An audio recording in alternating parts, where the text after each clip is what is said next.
1987, the elements were no match for the famous Foxborough Plow or its hometown team. Some 55,000 people sitting here in driving rain, getting just about as wet as a human being can get wet, Kurt, but they're having a wonderful time. And this will be a game where snaps from center, unpunched, to be fumbled, anything could happen today, but it usually does, John, in a Dolphin-Patriot game. What happened was, the Patriots made the arch-rival Dolphins look like fish out of water.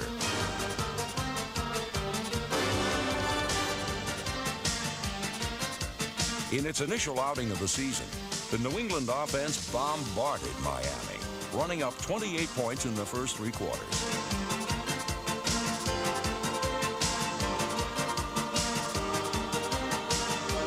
Too many points to overcome, even for the mighty Dan Marino.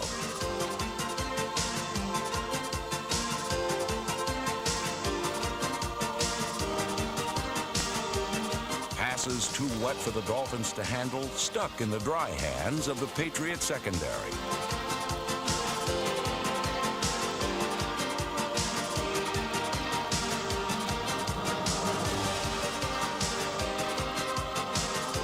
Ronnie Lepet's 20-yard interception return for a touchdown put the rain-soaked game on ice and gave New England a 28-21 win to start the year.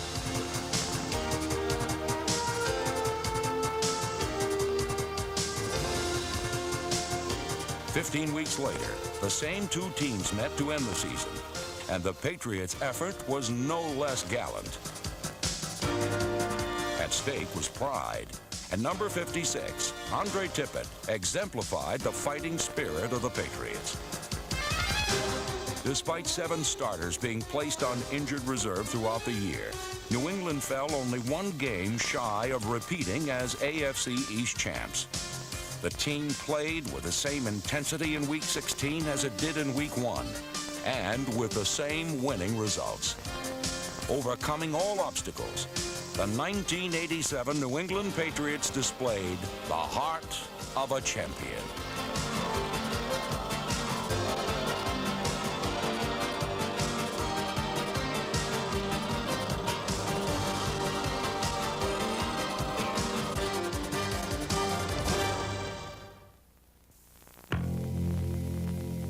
For 14 seasons, linebacker Steve Nelson exhibited both the heart and soul of a champion.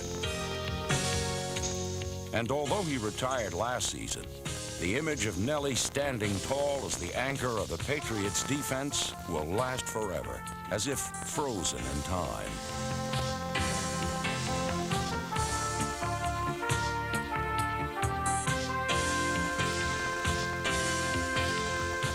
Steve Nelson played in 174 games, finishing with the most patriotic 1,776 tackles. He was known as a fierce hitter, 3 times rewarded with Pro Bowl recognition.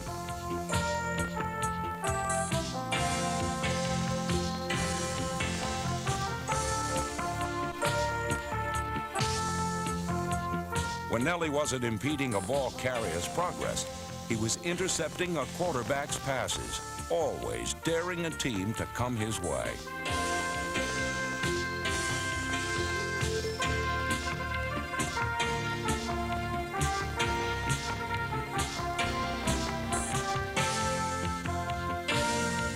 Most of all, Steve Nelson was the ultimate competitor, and as fond of his fans as they were of him. As Steve Nelson's career becomes Patriot lore, another New England linebacker is fast gaining status as a living legend. Linebacker number 56, Andre Tippett.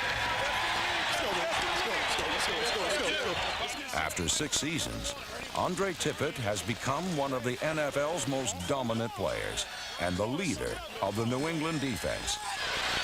Move back a little bit. Left. You go to the other side. Stop.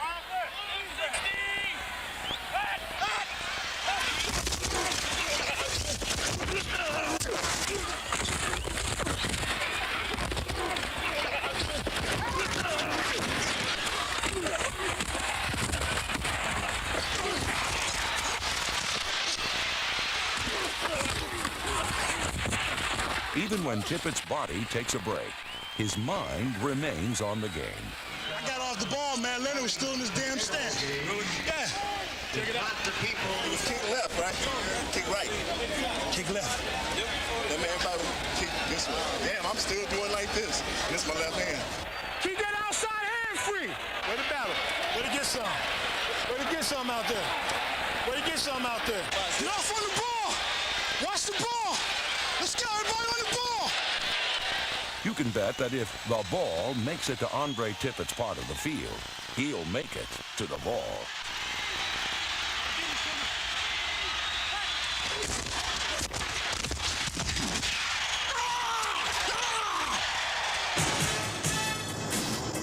Tippett's enthusiastic rejoicing runs contrary to the modest smile of Coach Raymond Barry's Rock of Gibraltar.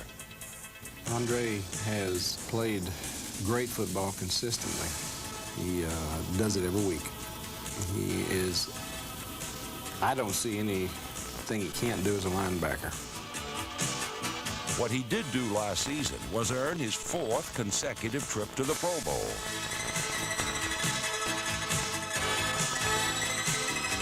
Tippett led the AFC in sacks with 12.5. A black belt in karate probably came in handy. But his unique blend of size and speed is what did in most opposing quarterbacks. Size to get close to them, and speed to occasionally run away from them.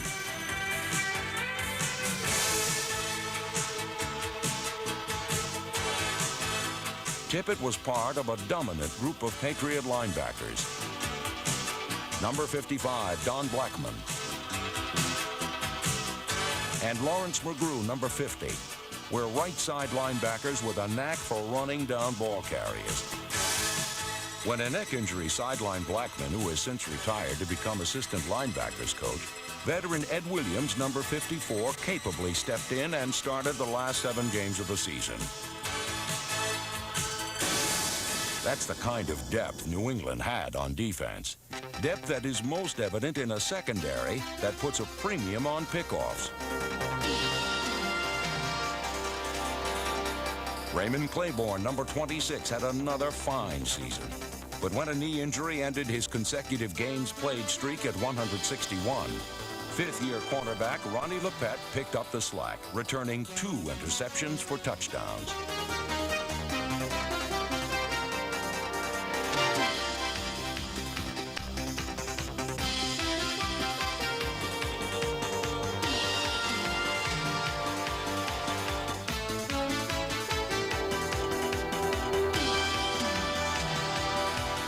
Ernest Gibson also netted a couple of interceptions in only 5 starts. At free safety, Fred Marion once again led New England in tackles, as well as intercepting a team-high 4 passes.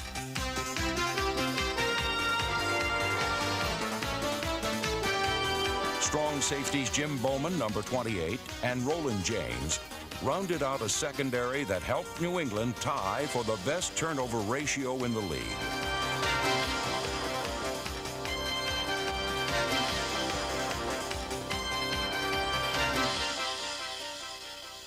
Coach Raymond Barry was confident penciling in an assortment of players on defense. In a Week 8 contest against Los Angeles, the run-conscious Raiders quickly found out why.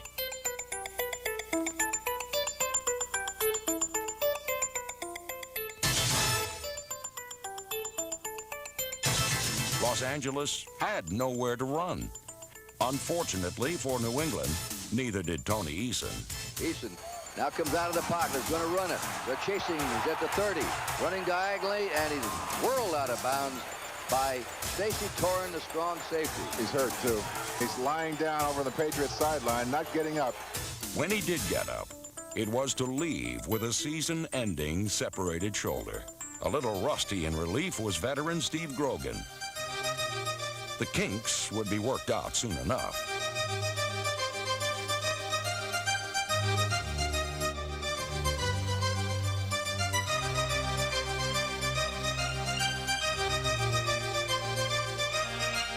The Patriots built a 23-6 lead as Grogan's passing touch seemed to be contagious. 4th down, a half yard to go. And the pitch is to Tupu again. Throws a pass, wide open, touchdown. Maybe a little too contagious. Quarterback Rusty Hilger passed the Raiders to a 4-quarter tie. With seconds remaining, the pressure of a game-winning field goal attempt by Tony Franklin was felt by both teams. Came all the way out here to Foxborough. Boy, I tell you, I don't want to come here again. It's going to actually be about a 35-yarder. The snap is down, the kick is up. There's a flag dropped, and the kick is no good. He missed it, but the Raiders might have been outside. The flag down on the snap. The Patriots were about to get a break when they needed one most. Offside. Defense will get another shot. Franklin made the most of his second chance. And this will now be a 30-yard field goal attempt by Franklin. It's down, it's up, and this kick is good. With 1 second to go, Franklin kicks it, and the Patriots 26, the Raiders 23. Overcoming season-ending injuries to 3 starters in the game, New England pulled out the costly win and earned a wealth of respect along the way.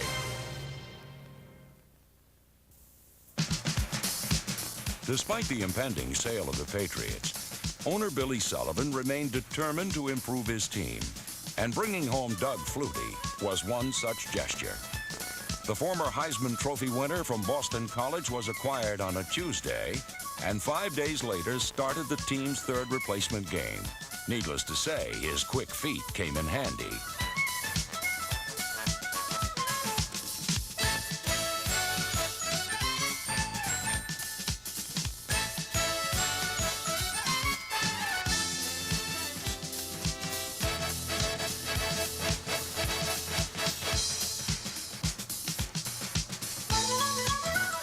Flutie weaved his way to 43 rushing yards, but certainly was not bashful when it came time to pass the ball.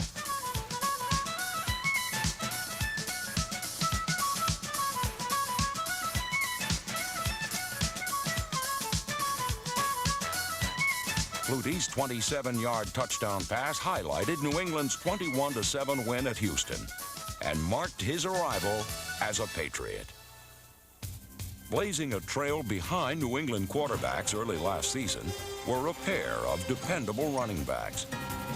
Versatile Tony Collins was New England's leading rusher and its top receiver as well, with 44 catches. Complementing Collins was hard-charging 10th-year fullback Mosey Tutupu, number 30. Assigned to protect New England's backfield gems was an offensive line, blending experience with youth. Rookie tackles Bruce Armstrong and Danny Villa joined veterans Steve Moore, Sean Farrell, Ron Wooten, Guy Morris, Pete Brock, Trevor Maddich, and Paul Fairchild to give the Patriots what evolved into a dominant front. An even bigger evolution took place on the defensive side of the trenches. Number 90, nose tackle Toby Williams, anchored a persistent Patriot pass rush. Ends Brent Williams, number 96. Kenneth Sims and Garin Veras, number 60, provided constant containment from the outside.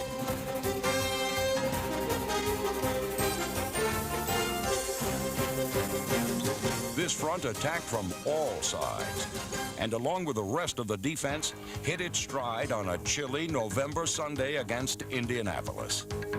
New England totally shut down the Colt offense.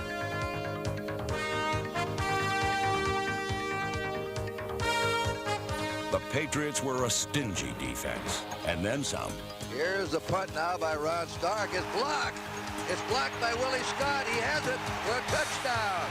Scott's special team score gave New England a 24-0 shutout and was one of 3 blocked kicks by the Patriots this season. Special performers on the Patriots special teams included Johnny Rembert, Jim Bowman, Rod McSwain, Mosey Tutupu, Rich Camarillo, and Raymond Claiborne, who returned this blocked field goal as far as the Astrodome turf would allow. Special teams players are often anonymous, and so are third-string quarterbacks. But striding into the limelight this season was number 12, Tom Ramsey. It was not by design.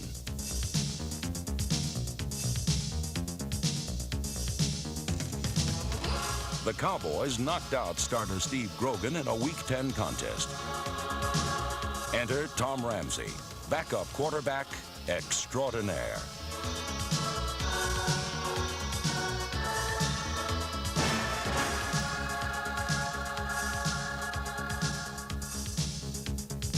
Ramsey passed the Patriots to a fourth-quarter lead, but once forced into overtime, the quarterback couldn't get the ball to bounce New England's way.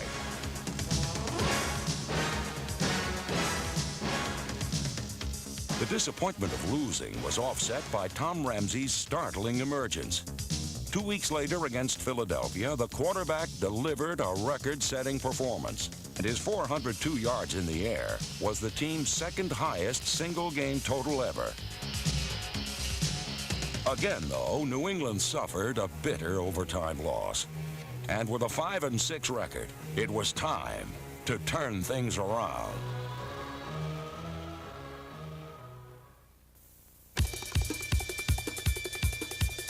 Steve Grogan is New England's on-call quarterback. One moment on the sidelines, then in a blink, he's in the pocket, spotting an open receiver.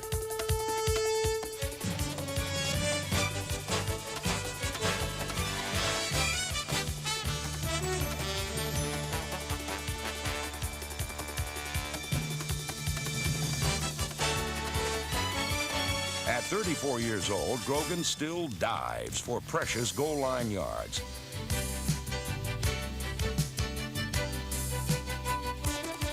And he retains an enviable long ball passing touch.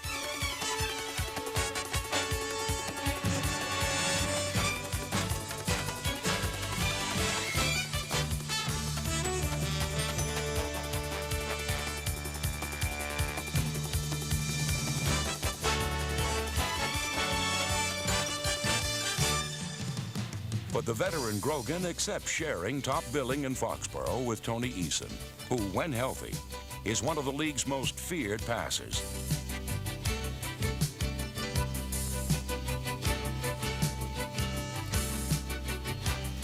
It helps, of course, to have receivers like number 86, Pro Bowl pick Stanley Morgan, who catches passes in traffic as well as anyone.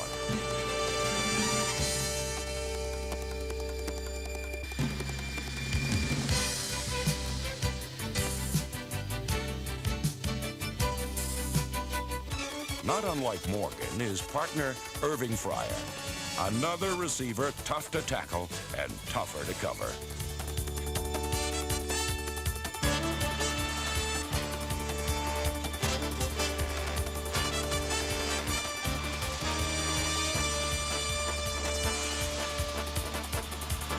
Stephen starring Cedric Jones and tight end Lynn Dawson round out a receiving core that against the Jets in Week 13 provided Steve Grogan with his day in the sun.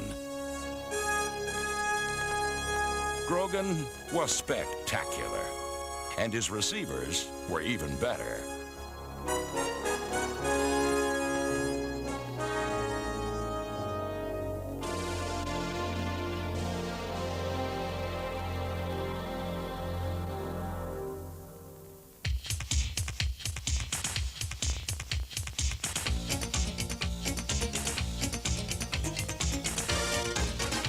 Grogan's pass in the end zone, wide open, touchdown, Cedric Jones. Grogan's throwing in the end zone, it's to Fryer, touchdown, Irving Fryer. And they're in a shotgun formation. There it is, wide open is Starring, and he's got it! This was the New England pass offense at peak efficiency, thrashing the Jet secondary.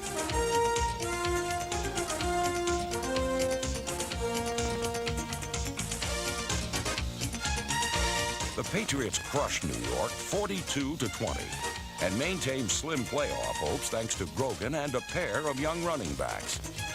Reggie Dupard, number 21, a first-round draft choice in 1986, blossomed into a dangerous open-field runner near season's end.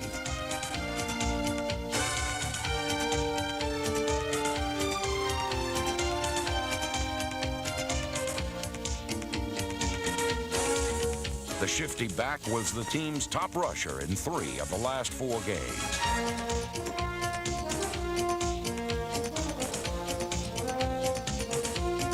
His second and third efforts helped him to lead the Patriots in rushing touchdowns.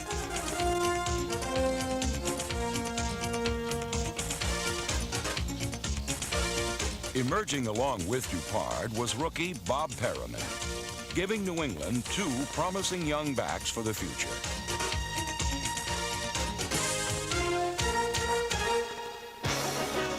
It was Steve Grogan's future that drew the concern of Bills fans in Week 15. As things turned out, the sign was better suited for Buffalo's Jim Kelly.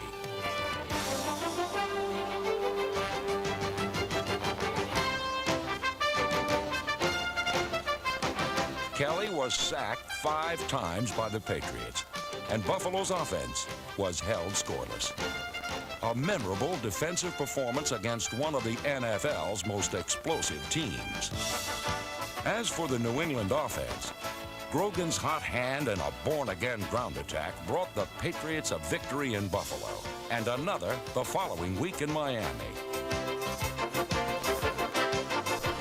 Finishing the year with 3 straight wins landed New England only 1 game from the playoffs in 1987, and left little doubt the Patriots were the division's best team at season's end.